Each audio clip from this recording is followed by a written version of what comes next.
Le suédois Hexagon, en fait, c'est donc une société, voilà, une entreprise, pardon, qui donc essaye de développer des robots avec, je dirais,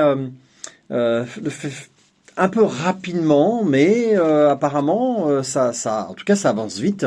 Donc, ils viennent de dévoiler le robot Aeon, un robot humanoïde industriel, vraiment orienté pour travailler en usine. Ils l'ont présenté lors de leur événement Hexagon Live à Stockholm. Et ce robot a été développé pour répondre à la pénurie de main-d'œuvre. Il est conçu pour les tâches répétitives et complexes. Il est capable de manipuler, inspecter, scanner des objets ou assister des opérateurs humains. Le robot utilise un moyen de locomotion très proche de l'INA, un robot développé pendant quelques années à Limoges par la start-up Cybdroid. En fait, le robot est bien bipède et peut donc monter des escaliers. Il a 2 jambes pour ça. Mais en plus, les pieds d'Aeon sont également équipés de petits trous qui lui permettent d'avancer jusqu'à 8,5 km/h. Bref, le meilleur des 2 mondes. L'ensemble est piloté par la plateforme NVIDIA Jetson, qui est une sorte de carte Raspberry Pi, mais dédiée à l'IA et à la robotique. Pour apprendre son travail, l'intelligence artificielle est déployée dans un univers virtuel qui reproduit tout l'environnement de travail.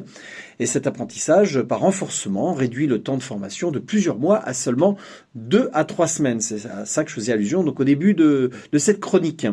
Aeon utilise le modèle Isaac Groot et l'environnement Mimic pour générer donc des gestes à partir de simples démonstrations qu'il a vues sur des humains. Et les deux industriels Pilatus et Schaeffler, j'espère que je le prononce bien, devraient expérimenter le robot dans leur usine pour la manipulation, l'inspection et les jumeaux numériques. Alors attention, pour le moment, toutes les vidéos qu'on voit, en fait, c'est uniquement des images numériques du robot et non de vraies images. Donc voilà, je préfère quand même le dire parce qu'il faut quand même se méfier. Voilà, il faut se méfier quand c'est que des images numériques. Il a une petite tête d'Optimus, il ressemble beaucoup au robot de Tesla. C'est ça. Il a les mêmes codes couleurs. Ouais. Effectivement, la différence, c'est qu'il a ces petits trous là. À la place des pieds, ouais. Mais c'est quand même ça reste quand même un robot bipède, parce qu'il a vraiment 2 jambes qui lui permettent quand même de monter les escaliers. En fait, il bloque les roues à ce moment-là et il monte les escaliers. Voilà, c'est le petit truc en plus, mais robot sur roller. Mais non, parce que justement en France, à Limoges, voilà, Cybdroid faisait déjà le robot Lina. Voilà, c'est dommage que il n'est pas.